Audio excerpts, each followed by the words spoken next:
Ponto de Vista. Apoio Grupo Mendes.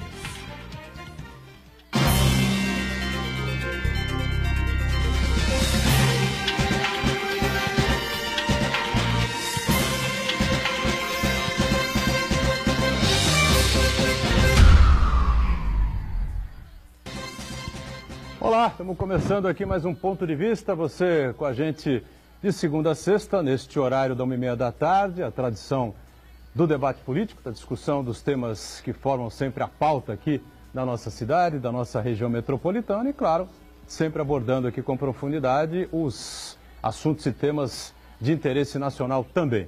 Reprise aqui na Santa Cecília TV do Ponto de Vista, você confere sempre a partir das 20 horas, 8 da noite. Bom, estamos vivendo aí a janela partidária, né? Os deputados federais e estaduais têm aí a oportunidade de mudar de partidos, né? Vamos ver o que vai acontecer, o que pode acontecer. Estamos acompanhando aí já há algum tempo essa intervenção federal no Rio de Janeiro, na área de segurança pública, acompanhando aí as reformas. Algumas foram feitas, a reforma da Previdência ficou pelo caminho, enfim, né? E vamos falar aqui da nossa região também, dos problemas, das dificuldades, do dia a dia do país, principalmente. Recebendo com prazer aqui o deputado federal Beto Mansur, no PRB, por enquanto, né? Provavelmente a caminho do MDB, ele vai confirmar isso ou não. Tudo bem, Beto? Prazer tê-lo a bordo aqui. Prazer em falar com vocês.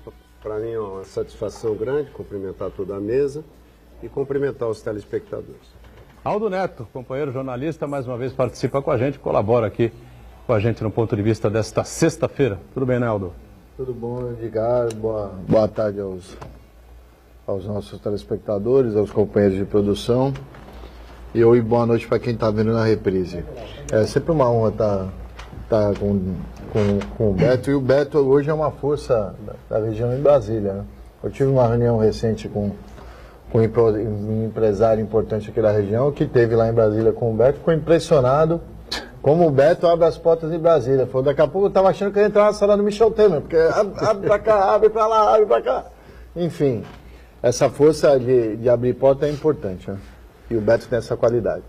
Muito bem. E o Marcos Santana está lá na ponta, né?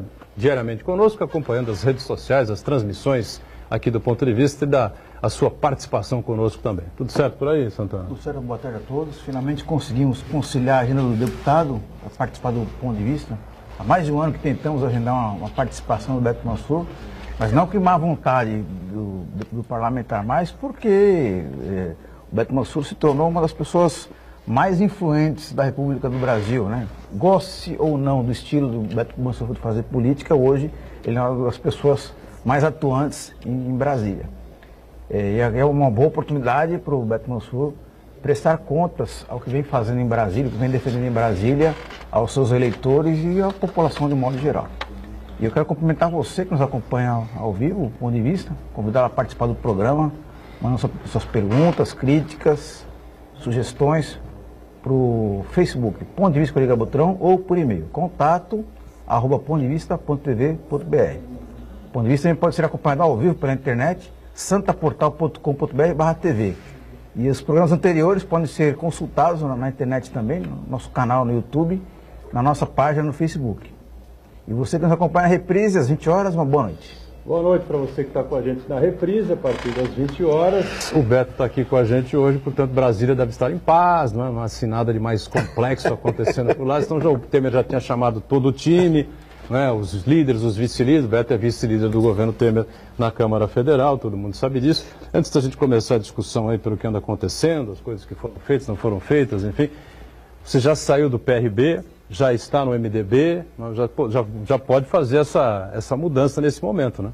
Não, eu permaneço no PRB. Lógico que você tem muito convite para que haja mudança partidária, porque nós aprovamos uma legislação na qual os parlamentares podem sair dos partidos e buscar outras agremiações partidárias, e isso começou no dia de ontem.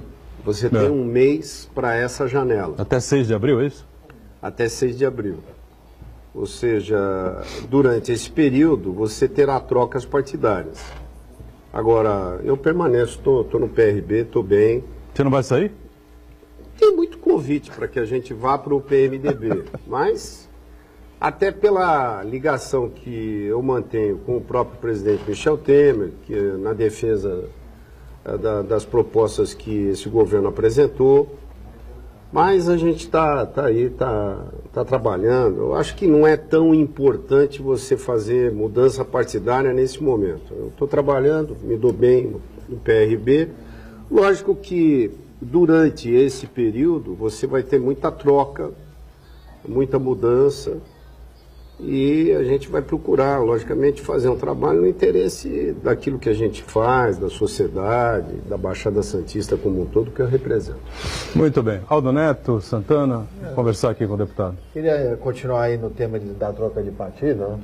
O senhor trocou de partido na outra eleição passada de 2014, saindo do PP e indo para o PRB, que foi essencial para a sua eleição. Eu já vi que você perdeu muitos votos da eleição de 2010 e 2014.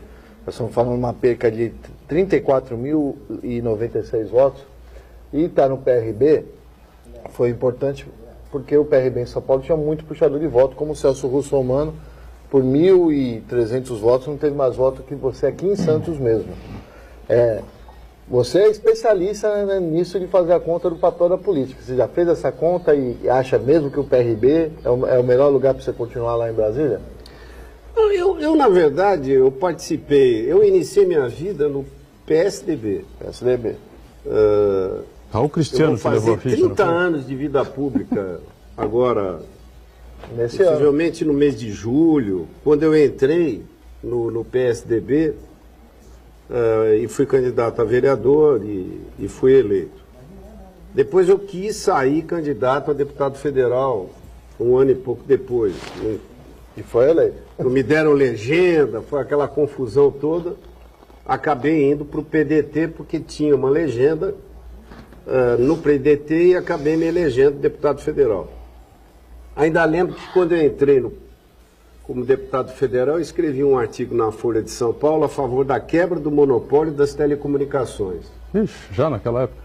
Isso. Aí, ainda lembro que quando saiu no Tendências e Debates da Folha, essa matéria, o ex-governador Brizola me liga de manhã e fala: não, Beto, você tem que mudar aquilo que você escreveu porque o PDT defende a manutenção do status quo. Eu falei: governador, o senhor vai me desculpar, mas eu vim para cá para ajudar a quebrar o monopólio.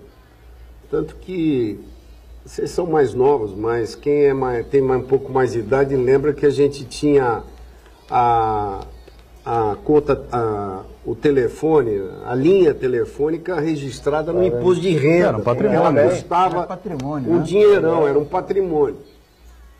E aí trabalhei para quebrar o monopólio. A gente hoje tem 255 milhões de telefones operando no Brasil com a quebra do monopólio. Bom, com um detalhe também, só para não perder a oportunidade, o PT foi contra isso. E hoje usa o telefone celular como ninguém dentro do plenário. Mas isso faz parte da história. Mas aí eu tive que sair do PDT exatamente por causa disso, que eu acabei trabalhando para quebrar o monopólio. Depois, eu fui para o PP, que tinha outro nome, né? Fiquei 20 anos no PP. PPB, depois PP, né? Isso. E acabei saindo, fui para o PRB, a gente, logicamente, montou uma estratégia de que o Celso Russomano, naquela oportunidade, só ele aparecesse na televisão. Até em função disso, eu tive menos votos.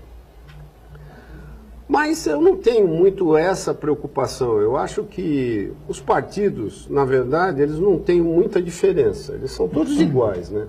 Você tem lá um dirigente partidário que muitas vezes quer controlar o partido e etc. Mas tem uma diferença, deputado.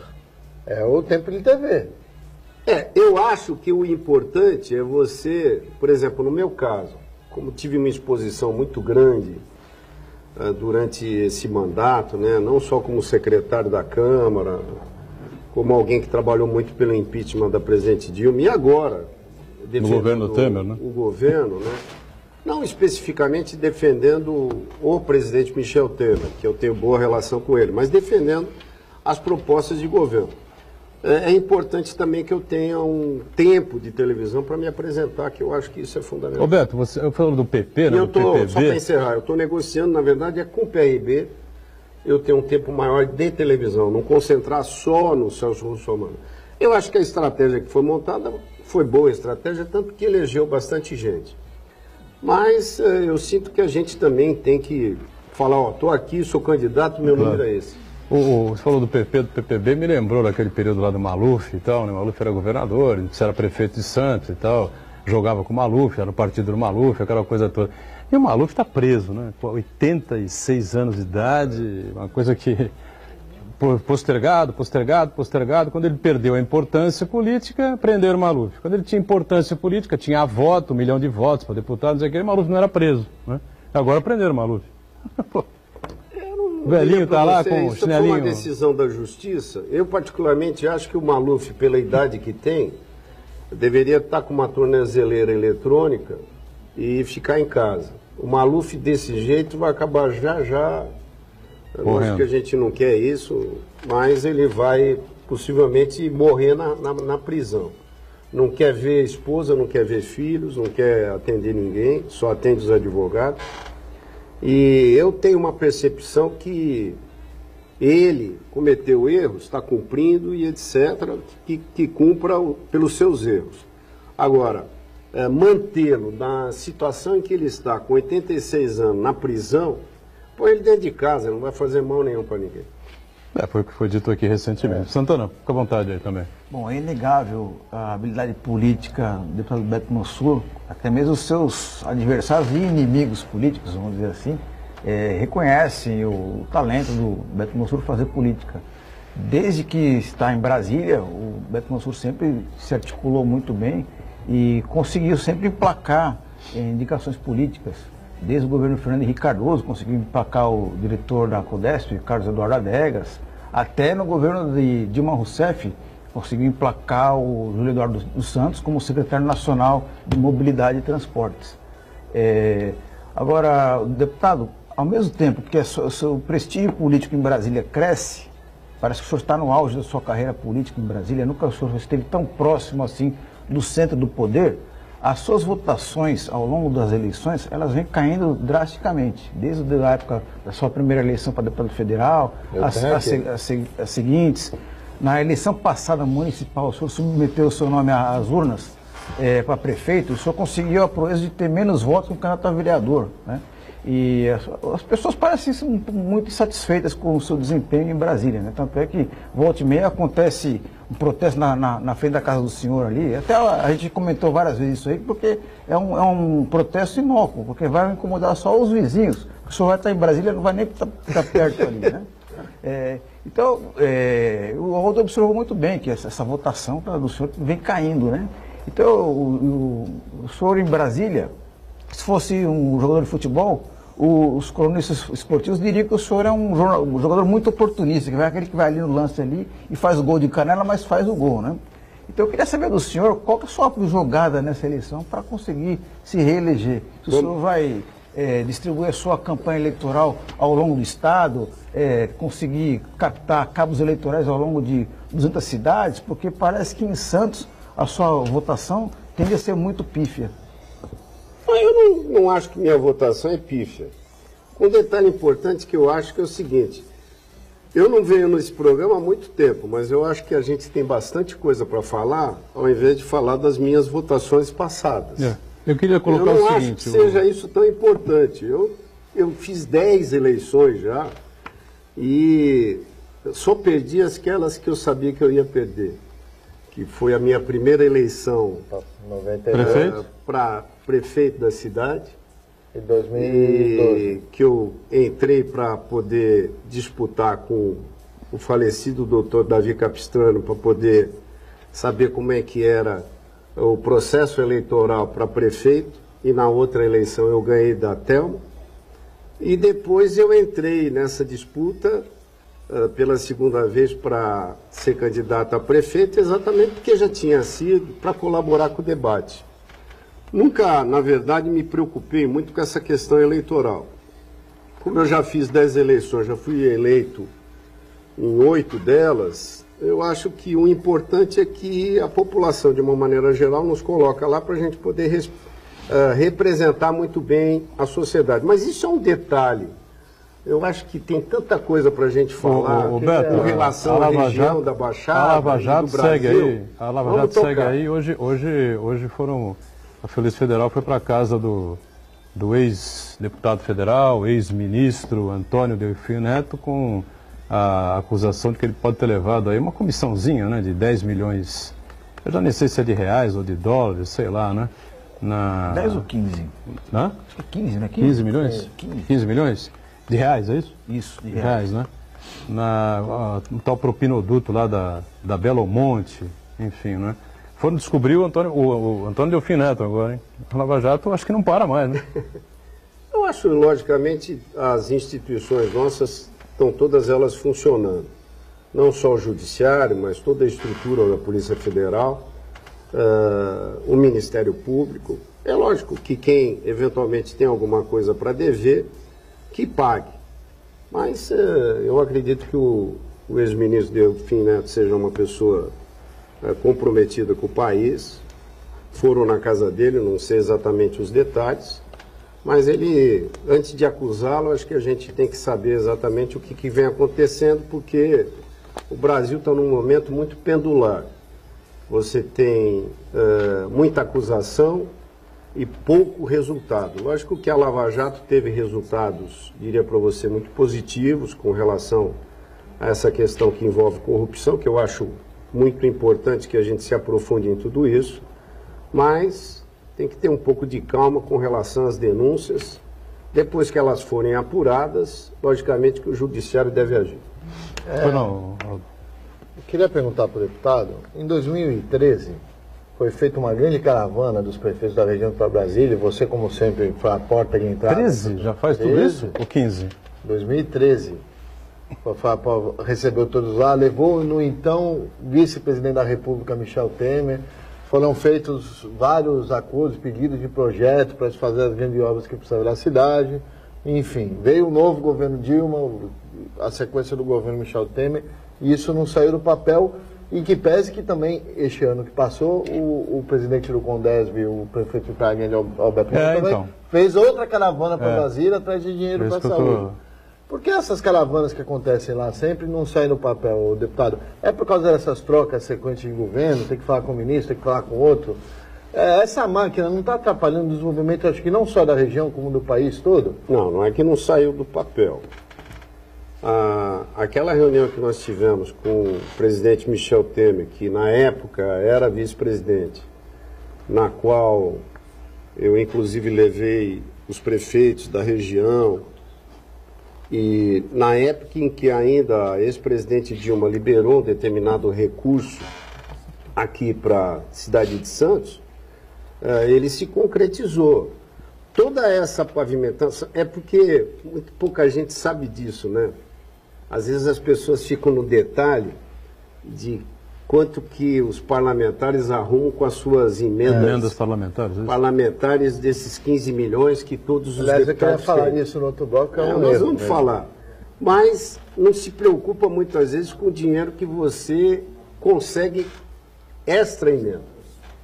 Então toda essa pavimentação na entrada da cidade, que foi feita ali na Martins Fontes, enfim, e todo esse trabalho que está sendo feito de um calçamento novo e etc., foi dinheiro que nós arrumamos lá atrás, em torno de 200 milhões de reais, em que o próprio prefeito Paulo Alexandre está executando essas obras. Agora, como nós tínhamos conseguindo um dinheiro para o teleférico, para a subida do morro, etc., e que o próprio Paulo Alexandre acabou optando em não fazer, pegar esse recurso e investir na parte de drenagem, e você vê o detalhe no dia de ontem, os alagamentos que aconteceram. Mas a gente está trabalhando nessa substituição desse recurso do teleférico para colocar na drenagem ali na entrada da cidade. Essa substituição ela vai ser possível porque aí o município vai poder fazer um novo financiamento e fazer essa obra. Então, as obras, elas estão acontecendo. Caso recente agora, do Mourão, que era o presidente do Condesb, levou os prefeitos. Nós conseguimos uma linha de crédito do Ministério da Saúde de 100 milhões de reais, 10 milhões por mês. Precisavam os municípios se habilitar.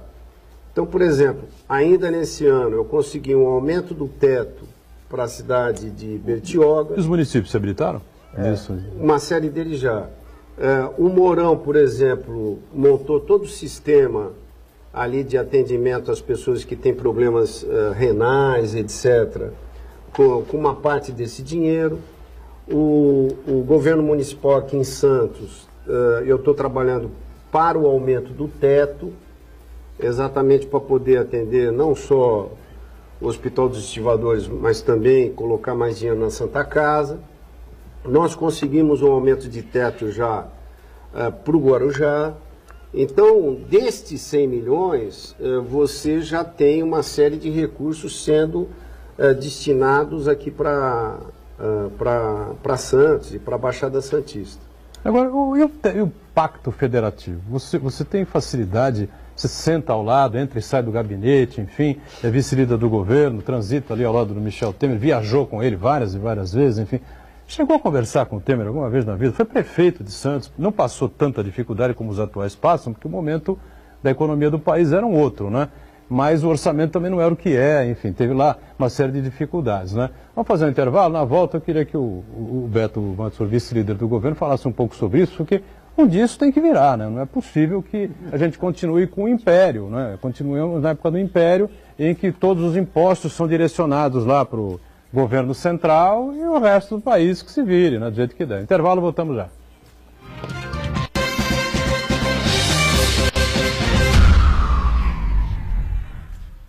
Existe um lugar em Santos onde você encontra os empreendimentos mais fascinantes da região. Um lugar amplo, aconchegante, feito para oferecer o melhor atendimento para você. Um lugar que reúne as melhores opções residenciais e comerciais nos bairros mais nobres de Santos. Um lugar que a gente nem precisava dizer, porque você já sabe. Central de Vendas Grupo Mendes, Rua Guaiaó 55, Aparecida. Venha fechar um bom negócio para abrir as portas do seu novo lugar. Domingo agora, das 10 às 2 da tarde, a equipe vai estar no pedágio 107 em São Vicente, no Itararé, em frente à Presidente Wilson. Passe por lá e ganhe brindes que vamos sortear para os ouvintes. Prestigie você também. 107,7 Santa Cecília FM. Mais música para você, ouvinte de qualidade.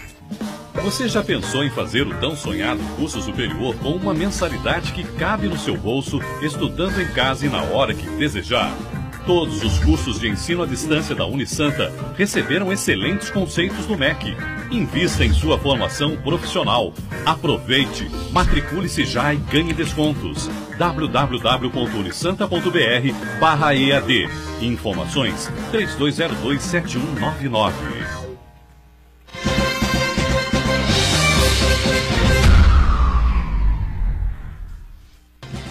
Tudo bem, sequência aqui do Ponto de Vista, a gente recebendo aqui o deputado federal Beto Mansour, que é vice-líder do governo Temer na Câmara dos Deputados. Aldo Neto com a gente, Marcos Santana atento aí às redes sociais, algumas questões já chegando aí, né, Santana? A gente já faz passa a bola para o deputado. Só para não perder a oportunidade, do assunto anterior sobre questões que envolvem emendas. Sim. Muito se comenta sobre esses recursos que os parlamentares distribuem, etc. Eu só na última semana do ano de 2017, eu fiquei em Brasília. Eu até brinquei que falei, não, vou fazer aqui uma raspa do tacho. Eu consegui 2,5 milhões para Santos, que colocou na saúde, 2,5 milhões para São Vicente, ambulância para esses municípios. Então, de uma maneira geral, durante todo o período de mandato, a gente consegue muito recurso que não é esse recurso. Até outro dia saiu uma matéria na tribuna, falou, ó, o Beto destinou 1 milhão e pouco, o Squassone 1 milhão e pouco, etc. Nada disso. Na verdade, a gente está procurando distribuir o máximo para a região. Esse negócio das emendas, deputado, desde que inventaram essa verba tarimbada, que faz tempo, mas desde que a imprensa começou a acompanhar mais, parece que o voto é estipulado por isso, né? Tem deputado federal, deputado estadual, mandei emenda para cá, para lá, para... Não, acho que o trabalho dos nossos representantes do Brasil na Assembleia tem que ser mais amplo do que esse. Nosso problema não é só a saúde. A saúde pode ser o efeito, não é a causa. A causa é um monte de coisa. Vou dar um exemplo prático aqui no problema antigo da região. A falta da ponte para o Guarujá pode causar problemas de saúde para várias pessoas que têm que fazer esse trajeto. E aí, você vai resolver a saúde, e há quanto tempo para resolver a ponte no Guarujá? Acho que precisa ter olhar o globo, e nisso o senhor está correto. Corretíssimo. Agora, eu queria saber o seguinte, essa coisa do Pacto Federativo. A gente conversando aqui durante o intervalo, o Beto disse que o problema não é exatamente esse, enfim, que o governo federal não tem, mas praticamente 60% dos recursos de impostos no Brasil vão parar no governo federal. Os municípios ficam com 15%, alguma coisa assim, 16%. Você viveu esse drama quando era prefeito também, depois passou pelo Papa. Agora o problema, o Paulo Alexandre enfrenta aí uma crise econômica que parece que não tem mais fim, né? Parece que diminui um pouquinho, a gente vê uma luz no fim do túnel, mas ninguém sente esse reflexo no bolso. A população não sente esse reflexo no bolso. Eu queria que você explicasse o que acontece, então, nesse sentido. Olha, diria para você, com todo respeito aos prefeitos aqui, acho que o único prefeito que faz conta é o Mourão. Por quê? Porque ele só gasta o que é possível daquilo que ele arrecada. Então, se você pegar, por exemplo, hoje, a cidade que está mais saudável, vamos dizer assim, é a cidade da Praia Grande. Eu vou dar um exemplo para vocês, não sou melhor que ninguém, mas quando eu peguei a prefeitura em Santos, ela tinha uma arrecadação em torno de 300 e poucos milhões de reais anual. E eu tinha 11.500 funcionários. Eu entreguei a prefeitura para o Papa, salutar, ela não tinha dívida, com uma arrecadação de um pouco mais de 700 milhões, com 11.700 funcionários. Eu aumentei em 8 anos... Ativo e inativo? Ativo e inativo. 200 funcionários, porque acho que teve uns 160 funcionários que foram para a inatividade. Então eu acabei com os serviços todos, etc., contratando um pouquinho mais de pessoas. Bom, eu ainda lembro que eu conversei com o Papa e falei assim, ó, eu peguei com quase que 61% de comprometimento de folha, eu estou te entregando com 49%. Quando você chegar em 46%, 45%, você tem dinheiro para fazer investimento. Aí você teve uma sequência depois, em que hoje você tem mais de 15 mil funcionários na prefeitura. Ativo e inativo. Ativo e inativo. E eu preparei, informatizei toda a estrutura de arrecadação da prefeitura, que propiciou que ela arrecade hoje em torno de 2 bilhões e 400 milhões. Então, o que eu quero dizer para você, e está em dificuldade financeira, não está pagando as contas em dia, a arrecadação sofreu um baque. Está com problema de pagamento de conta do lixo, conta disso. Todas elas estão, né, Beto? E Mourão não. Você disse que a Praia Grande não, mas é... Praia Grande não. É uma das poucas cidades, eu não sei exatamente dos outros municípios com profundidade, mas diria para você que é uma das poucas cidades que traz as suas contas em dia. O que é importante te dizer? Não é tanto a questão que envolve o Pacto Federativo, vai muito dinheiro para o governo federal. Você tem hoje... Lá vai. Por que eu trabalhei intensamente para que a gente pudesse aprovar a reforma da Previdência? Esse ano 2017, nós vamos fechar só no regime, fechamos no regime geral da Previdência Social, ou seja, aqueles que são ligados ao INSS, um déficit de 186 bilhões de reais, que o governo federal paga. No regime próprio da Previdência, ou seja, que paga os servidores públicos federais, vai ter teve um déficit de 86 bilhões de reais. Eu não estou contando nem a estrutura previdenciária dos governos estaduais e muito menos dos municípios nessa conta. Deputado, Só para encerrar. Então, Muitas vezes quando você fala assim, falta um leito hospitalar numa pequena cidade no interior do Brasil, falta um UTI aqui e ali, a culpa não é do prefeito, não é do governador e nem muito menos da estrutura de arrecadação do governo federal. A culpa é o déficit que existe, que não tem dinheiro para atender um município pequeno. Esse é o grande problema. O senhor falou do déficit da Previdência, o parlamento que o senhor pertence, o Congresso Nacional, fez uma comissão especial para avaliar essa questão do déficit. E a conclusão dessa comissão especial foi de que não há um déficit da Previdência. Então a gente fica jogando informação. O governo diz que, e alguns setores específicos, e analistas econômicos dizem que há déficit, e outros setores dizem que não há déficit. Afinal, qual é o conflito aí de interpretação dos dados do governo? Essa comissão que existiu, que foi uma comissão do Senado, ela, na verdade, só serviu, e foi montada muito pelo pessoal da esquerda, ela só serviu para poder atender o discurso dos sindicatos, principalmente os ligados ao serviço público. O grande problema do Brasil não é aquele trabalhador ligado ao INSS, porque se você pegar hoje, você tem 62% dos trabalhadores que já se aposentam, eles já se aposentam com 65 anos de idade recebendo um salário mínimo. Então nós não íamos tocar com o trabalhador de uma maneira geral ligado ao INSS. A reforma da Previdência, que se não foi feita agora, no ano passado, se não foi feita agora em fevereiro, muita gente falando que ela deve ser feita depois da eleição, que para mim é um estelionato eleitoral, tá certo? Se ela for apresentada depois da eleição, eu vou votar, porque eu defendo ela, mas a população toda sabe que eu defendo. Agora, tem muita gente que está dizendo que não vota hoje, se reelege, vai lá e vai votar. Porque não tem presidente da República que vai conseguir o cara que não se reelege, governar o país sem reforma da Previdência. O cara que não se reelege. O cara que não se reelege vai poder votar, vai lá o próximo governante, faz lá um acordo com ele, dá um carguinho para ele no interesse dele, fica na máquina e vota. Isso é o que acontece, infelizmente, no parlamento.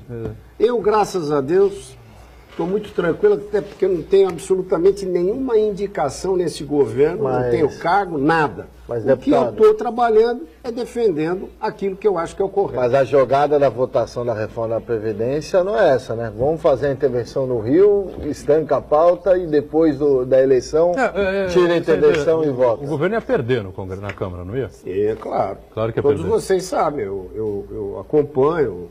Você que faz as contas para o presidente, não? Eu procuro fazer as contas porque eu já fazia as contas desde a época do impeachment da Dilma. E, na verdade, eu acabei errando por um voto. Durante a madrugada, o Lula acabou virando um voto. Não que esse deputado do Nordeste, também não cabe falar quem é, mas ele, ao invés de votar contra o impeachment, ou a favor do impeachment, ele se absteve. Então nós perdemos um voto naquela madrugada, mas eu tinha cravado 368, deu 367. Por isso que eu faço as contas, o pessoal me procura para eu fazer as contas, até porque conheço todo mundo na casa. E uma coisa é você, às vezes, pegar um líder e você perguntar para o líder, falar assim, quantos votos a tua bancada tem? Muitas vezes ele, no interesse dele, fala assim, minha bancada tá ruim, tá difícil e tal. A outra é eu ir no plenário, conversar com A, B e C, perguntar e fazer essa conta. Por isso que a gente acerta. E a gente tinha condições de aprovar a reforma da Previdência. Então. Infelizmente não deu. Data Beto. Data Beto. Então. Agora, Beto, a intervenção federal foi assim uma espécie de cortina de fumaça, um jogo de marketing do presidente para tentar não perder a imagem de uma derrota possível que ia acontecer na... Não. Você acha que não? Não foi podia ter feito essa intervenção também no Ceará, no Rio Grande do Norte, não nesse Espírito Santo. Deixa eu falar uma coisa a vocês. O que aconteceu exatamente no Rio de Janeiro, e eu acho que todos nós que somos brasileiros, independentemente se apoia Temer, se é contra Temer, se é oposição, se é situação, a gente tem que trabalhar para dar certo. Você tem uma estrutura no Rio de Janeiro muito, muito complicada. muitas vezes de relação incestuosa entre forças policiais e o crime organizado. O crime organizado comanda dentro dos presídios a criminalidade, coloca muitas vezes o agente penitenciário como refém dele, porque o agente penitenciário trabalha na penitenciária, mas a família dele mora no morro.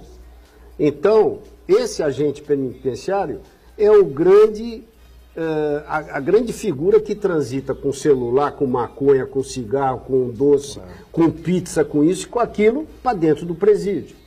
Então, se nós não tivermos uma estrutura com esse novo Ministério da Segurança Pública, que eu acho que é algo muito positivo. Raul Jungmann. Se você não tiver uma sinergia com o Judiciário, com o Ministério Público, com o Legislativo para mudar algumas partes da lei que precisam ser mudadas, com o próprio Executivo investindo recursos, nós não vamos ter condições de combater essa criminalidade que ela existe no Brasil inteiro. Eu tive numa reunião na semana retrasada, semana passada nós fizemos uma reunião com os prefeitos das capitais. Na semana retrasada, eu estava junto com o presidente fazendo reunião com os governadores. Você começa a ouvir os governadores dos estados, é uma loucura.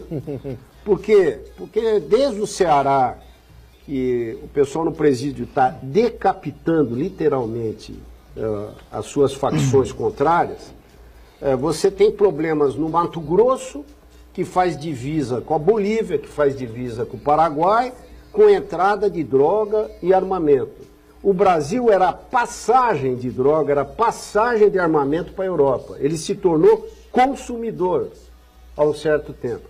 Então, como o país é um país continental, ele está muito, muito desorganizado, não adianta a gente aprovar uma legislação para poder bloquear celular em presídio que está em área urbana, porque a bandidagem hoje, ela não usa o sistema de comunicação da TIM, da Vivo, etc.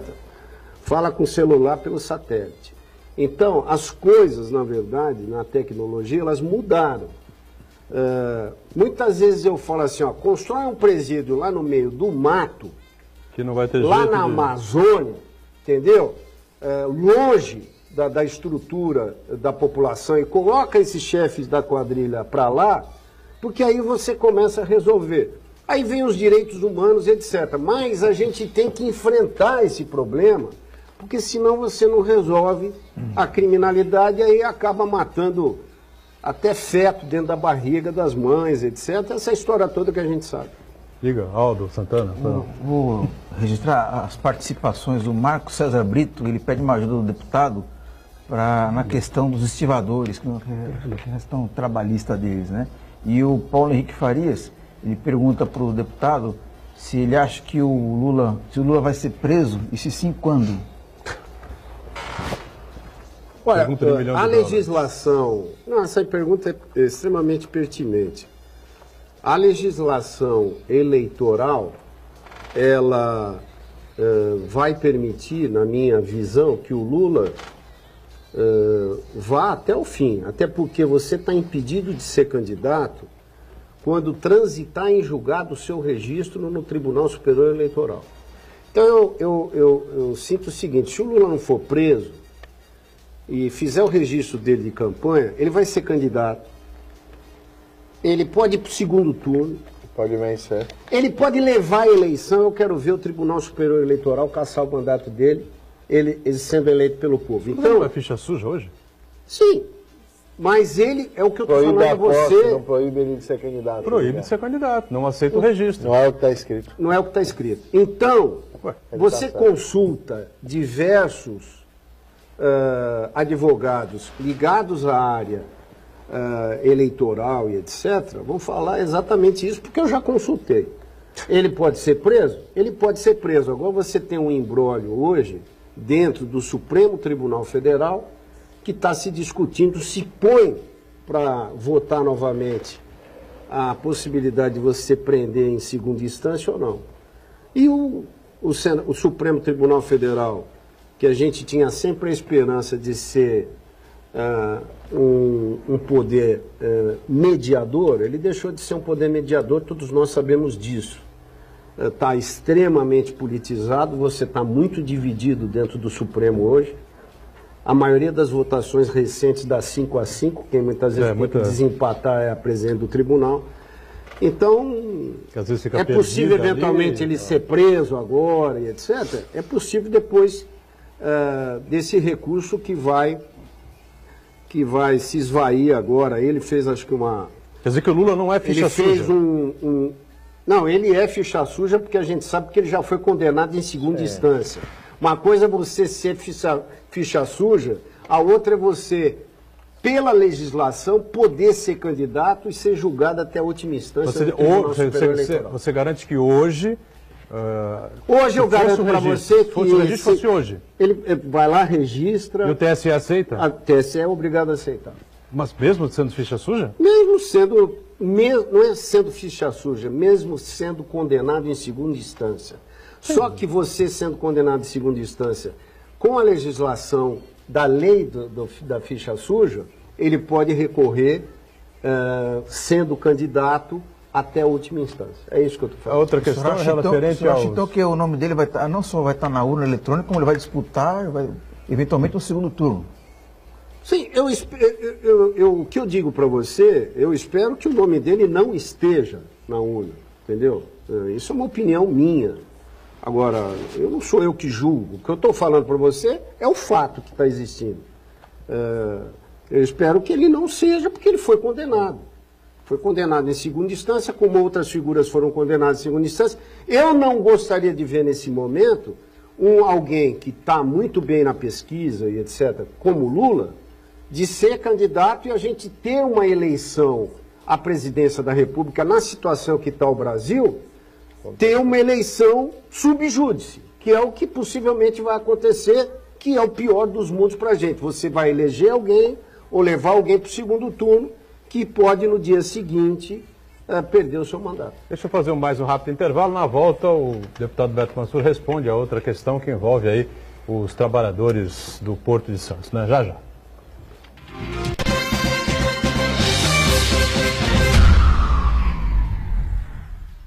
Existe um lugar em Santos onde você encontra os empreendimentos mais fascinantes da região. Um lugar amplo, aconchegante, feito para oferecer o melhor atendimento para você. Um lugar que reúne as melhores opções residenciais e comerciais nos bairros mais nobres de Santos. Um lugar que a gente nem precisava dizer, porque você já sabe. Central de Vendas Grupo Mendes, Rua Guaiaó 55, Aparecida. Venha fechar um bom negócio para abrir as portas do seu novo lugar. A Universidade Santa Cecília quer ajudar você a realizar seus sonhos. Faça sua inscrição para o vestibular 2018 da Unisanta e estude na maior universidade da região. Cursos presenciais e à distância com excelentes avaliações do MEC. Aproveite, matricule-se já e ganhe descontos. Vestibular Universidade Santa Cecília. Inscreva-se já. unisanta.br/vestibular. 35º Jogos da Unisanta. Atenção, atléticas! Inscrições abertas de 5 de março a 2 de abril. O regulamento está disponível no site jogos.unisanta.br. Inscreva-se o quanto antes. 35º Jogos da Unisanta. O maior evento universitário esportivo do estado de São Paulo. Realização: Universidade Santa Cecília.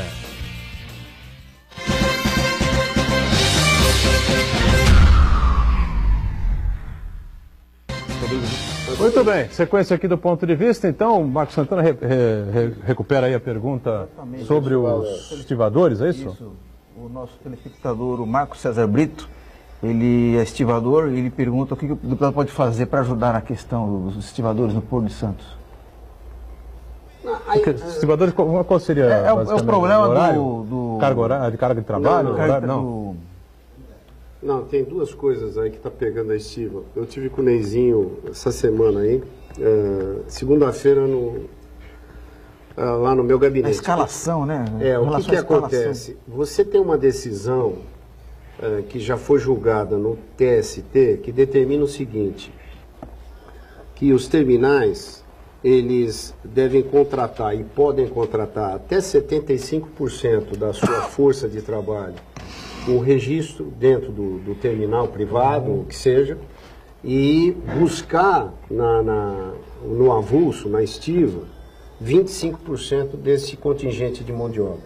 Essa tendência, até o ano que vem, ela vai existir, e lá no ano que vem já tem uma decisão, e eles já fizeram esse acordo, de que os terminais vão poder contratar 100% da mão de obra com registro.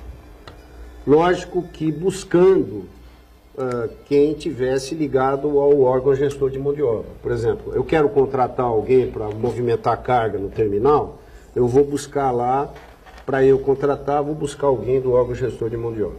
E você tem um outro problema aí, que é recente, que é o cumprimento das 11 horas de intervalo entre uma mingada e outra, ou entre um trabalho e outro.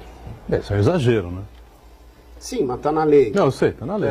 Então eles tinham uma excepcionalidade, que eu acho que é uma coisa super normal. Por exemplo, vem um navio que o estivador pode ganhar mais. Por exemplo, um navio de transporte de minério, ou de chapa grossa, do que quer que seja, que tem peso e ele pode ganhar alguma coisa a mais. Muitas vezes ele trabalha lá um período de 6 horas, tem que descansar 11. Então, na excepcionalidade que eles tinham um acordo entre eles, ele poderia trabalhar, em vez de 6 horas, trabalhar 10 horas, etc. Coisa que eu acho que é normal, até para ele ganhar um pouco mais, depois ele vai descansar. E os terminais estão querendo cumprir essa coisa das 11 horas. Então, você tem um problema hoje que não é só estive, hein? Essa semana ainda tivemos uma reunião com o pessoal da Portos, que é um problema gravíssimo dentro da região da Baixada, né? Eu liguei na semana passada para o interventor da Portos, o Luiz Gustavo, pedi para que ele viesse numa reunião, armei lá uma reunião junto com o presidente da Comissão de Transportes, e com o Milton Monte, estava junto o Papa, estava junto o Marcelo Squassone, todos os nossos deputados, e foram lá os presidentes de sindicato, da parte patronal, da parte de empregados, foi o Alex, que é presidente da Codesp, representando as companhias docas, mas a situação da Portos é muito grave porque o interventor fez um cálculo atuarial e está cobrando 3 vezes mais de valor de contribuição, que quem está na ativa não quer pagar, quem está na inatividade está desesperado, etc. Então eu estou tentando ver, depois dessa reunião, um prazo maior, falando com o governo para dar um prazo maior nessa discussão. Eles pediram 90 dias, mas eu acho que em menos tempo a gente rever toda essa conta para poder diminuir um pouco essa contribuição, ou seja, em vez de ser 3 vezes mais que é hoje, diminuir um pouco para tentar salvar o plano, deixar o plano de pé e poder atender aí quem está vinculado a Portos. Mas a situação da Portos é extremamente difícil. Lá atrás, quando o Collor acabou com a Portobras, tinha que contribuir com a parte patronal, não contribuiu. Eles entraram na justiça até tardiamente, ganharam na primeira instância, a Portos perdeu na segunda instância. Então, você tem um imbróglio jurídico que é muito confuso.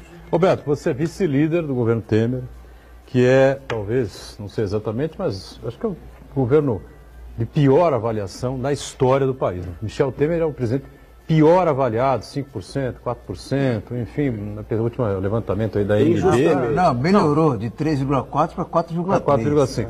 Da MD, pesquisas, recentemente para a CNT, saiu um levantamento também, uma pesquisa com Lula na frente, enfim, quando coloca o nome do Michel Temer, ele bate 1,5%, enfim, presidente da República, numa possibilidade de reeleição, bate 1,5%, é uma coisa realmente trágica.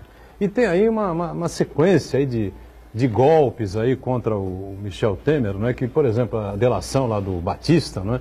Do Joesley Batista, enfim, não é? O Congresso teve que derrubar a possibilidade do STF investigar o presidente, essa coisa toda. Foram 2 vezes. Isso foi acontecido. Agora, o Supremo, através do ministro Barroso, abre as contas bancárias, quebra o sigilo bancário do presidente Michel Temer. Tem lá algumas figuras acusadas aí, investigadas, enfim, Moreira Franco, Eliseu Padilha, tem a história do Rocha Loures, tem o Gedel Vieira Lima também ligado. Enfim, o que é que sobra, afinal de contas, desse governo e o que é que vai ficar para a história aí do governo do Michel Temer, que você, evidentemente, além de vice-líder, defende o governo e toda a mídia aí, como a gente vem acompanhando. Olha, eu defendo o governo e defendi o governo pelo fato seguinte. Naquele momento em que nós tivemos o processo do impeachment e que o presidente Michel Temer assumiu e que depois a gente tinha uma grande chance de aprovar a reforma da Previdência, etc., porque vale lembrar o seguinte, o presidente Michel Temer pode ser mal avaliado, mas se você for ver resultados, os resultados de governo são extremamente positivos. Ele foi o presidente que fez a mudança constitucional que limita os gastos do governo federal, coisa que todo mundo achava que era o fim do mundo, nada disso. Ele acertou as contas. Ele mexeu na estrutura toda do ensino médio, fazendo um novo currículo. Nós fizemos a reforma trabalhista, extremamente necessária para poder modernizar a relação capital-trabalho. Mas está sendo muito contestada por especialistas. Pelos sindicatos, por quê? Eu vou dizer para vocês. Tem juízes que não estão dando. Não, vou dizer para vocês por que foi contestada e está sendo contestada pelos sindicatos.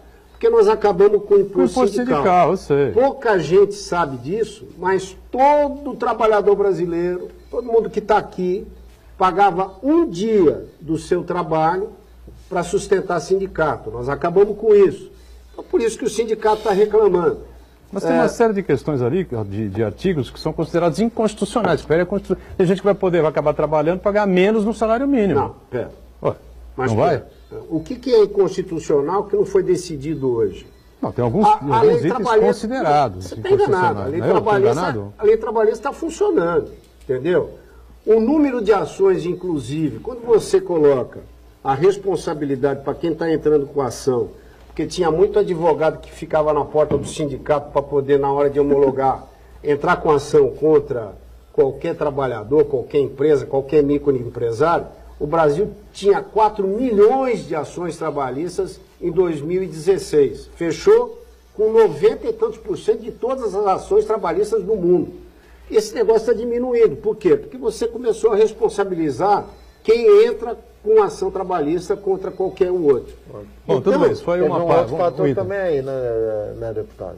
Hoje o ministro da Saúde, quando foi relator do orçamento, cortou 90% das verbas destinadas à parte trabalhista do judiciário. Ou seja, com 10% você faz menos. Não. Você pode, muitas vezes, o que acontece? Quem saía, muitas vezes, de uma homologação bem feita e juridicamente perfeita, recebia, entrava na justiça.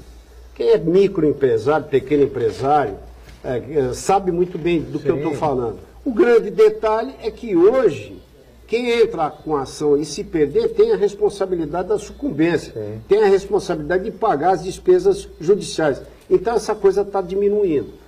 Voltando, nós fizemos a terceirização, nós aprovamos uma série de medidas importantes, baixou a inflação, aumentou o emprego, nós baixamos... Não baixou a inflação porque não tem consumo. A pessoa está sem dinheiro, pô. Não é verdade? Não é verdade? Não, me desculpe, vão atrás dos índices. Não, a gente está aumentando assustadoramente as nossas exportações.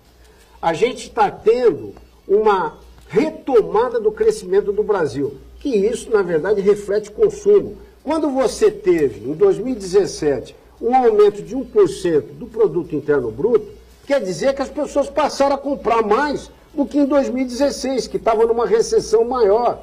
2018, nós vamos ter muito mais consumo, porque o Brasil vai crescer em torno de 3%. Então, o governo Michel Temer tem aí os seus problemas com esse pessoal todo, que o que eu quero dizer a você, você tem aí determinadas figuras que tem que responder pelo eventual ato que cometeram, ou se cometeram, porque tem muita denúncia. Agora, o que eu quero dizer a vocês é que eu trabalhei intensamente para não tirar um presidente da República, porque você não troca de presidente da República como troca de técnico de futebol, como acontece no Brasil. Então não era hora de fazer isso. Segundo, todos aqueles que fizeram as suas denúncias contra o presidente estão presos. Sim. Nós não podemos esquecer disso. O senhor Joesley da Vida está preso. Mas claro. O senhor Wesley da Vida está preso. Também, claro. Tem que estar mesmo. Claro, por quê? Tem que estar mesmo. Mas deputado, como é que a gente explica... Quem devia estar preso também era aquele procurador que deixou a Procuradoria-Geral da República, que armou uma série de coisas junto com esse procurador Janot, exatamente para incriminar o presidente da República. Também não imagina o prejuízo que esses caras deram para o Brasil. Deputado, o senhor quer dizer... Isso não inocenta o presidente Temer. Vamos lá. Isso que eu queria saber. O senhor deixa eu só terminar. Isso não é inocente o presidente Temer. Ele vai responder ao que tiver que responder. Pós-mandato. Pós-mandato. Durante o mandato, eu fui contra. E eu acho que eu acertei, porque o Brasil está retomando seu crescimento, está gerando emprego, exatamente porque nós não tivemos uma instabilidade naquele momento. Ele vai responder. Esse negócio de quebrar sigilo do presidente da República, quando ele estava fora do mandato... Fora? Não, quebrou agora, com ele no mandato. Quando ele estava fora do mandato como presidente. O ministro Barroso mandou quebrar o sigilo fiscal e bancário dele de 2013 para cá. Ele era vice, né? Vice e depois virou presidente. Tá. Então peguem a Constituição no artigo 86, parágrafo 4º. Leiam. Quem conhece da Constituição vai ver que o presidente da República não pode ser incriminado quando ele não está dentro do seu mandato. O senhor põe a mão no fogo, então, pela inocência do presidente? Não, eu não ponho a mão no fogo por ninguém. O que eu digo para você, eu ponho a mão no fogo por mim. Porque estou na vida pública há 30 anos. Então... E graças a Deus... Roberto, deixa eu complementar a pergunta do Marcos. Rapidinho, então. O que eu quero dizer para vocês, que eu acho o seguinte, eu respeito quem quer que seja. Eu acho que todos nós temos o direito de nos defender de acusação dentro do Estado de Direito. Agora, tirar presidente da República, como tentaram tirar, fui contra, trabalhei. Deixa eu só a pergunta final aqui para a gente encerrar. O Botorão colocou, o governo é muito mal avaliado. O senhor está à frente dessa defesa na mídia no país inteiro. E aí está acabando sendo alvo. O senhor recentemente foi alvo de notícias com problemas fiscais antigos, problemas de maus tratos de animais lá na sua fazenda. Maus tratos de animais não, maus tratos de animais aqui no Porto. Que eu liberei os 25 mil bois aí. Sim, mas isso você fez bem. Fiz bem. Fez muito bem. Aquela ação na Fazenda eu ganhei todas. Só para título de informação. Sim. Eu ganhei as ações na Justiça. Ouviu o futuro governador colocar que essa sua estratégia, que ele definiu essa sua posição de defesa, que era uma boa estratégia. O governador quem? O Márcio? Claro, mas foi que vai assumir agora, não é por causa da eleição, e não interpretam errado. Rapidinho, estamos em cima da hora. Interessante porque tem quem defenda o governo e esse voto do governo viria para você. Você está mirando isso mesmo ou está defendendo por convicção? Não, eu passei da idade de fazer média, entendeu? Eu passei da idade. Você quer ver uma coisa? Muitas vezes, em determinados locais nas quais você nasceu na política, a cidade de Santos, é pecado você fazer sucesso. Não sei se você... Já me dizia Mário Covas, falecido Mário Covas. Santos é uma cidade que é pecado fazer sucesso. Adoro Santos, adoro a minha terra, moro aqui, tenho boa relação com a cidade, mas a cidade, de uma maneira geral, ela procura enterrar suas lideranças. Esse é o grande problema dela. Ela deveria repensar nisso. Porque eu vou continuar amando a minha cidade e morando aqui. Mas o que eu quero dizer para vocês o que é importante. Eu, hoje, sou uma pessoa que eu vou para o enfrentamento. Eu não fico quieto, eu não faço média. Na situação que está o Brasil, se eu fizer média, eu não vou dormir direito como eu durmo hoje. Esse é o detalhe. O governo vai ter candidato a presidente? Claro que Rodrigo Maia vai ser esse candidato? Você tem as candidaturas... Nós estamos em cima da hora aqui só... As candidaturas todas lançadas. Rodrigo ontem lançou a candidatura. Tem 11 já, né? Você tem uma série de candidaturas lançadas. A minha grande preocupação para o Brasil hoje é você ter extremos.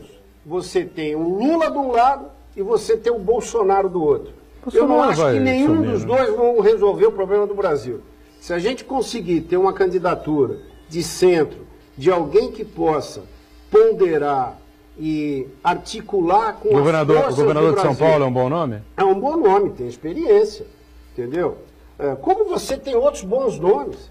Se a gente conseguir, de alguma maneira, articular para você ter uma candidatura, coisa que não é fácil, não é fácil você pegar as vaidades todas e juntar num bolo só. Mas eu acho que a gente pode ter uma tendência de ter uma candidatura que resolva ou minimize o problema do Brasil. Beto Mansur, obrigado por estar com a gente, espero que volte em outras oportunidades. Aldo está sempre participando conosco, Santana diariamente aqui acompanhando as redes sociais. O programa, você sabe, de segunda a sexta ao vivo aqui na Santa Cecília TV, 1h30 da tarde. A reprise você confere sempre às 20 horas. Valeu, obrigado, gente. Tchau.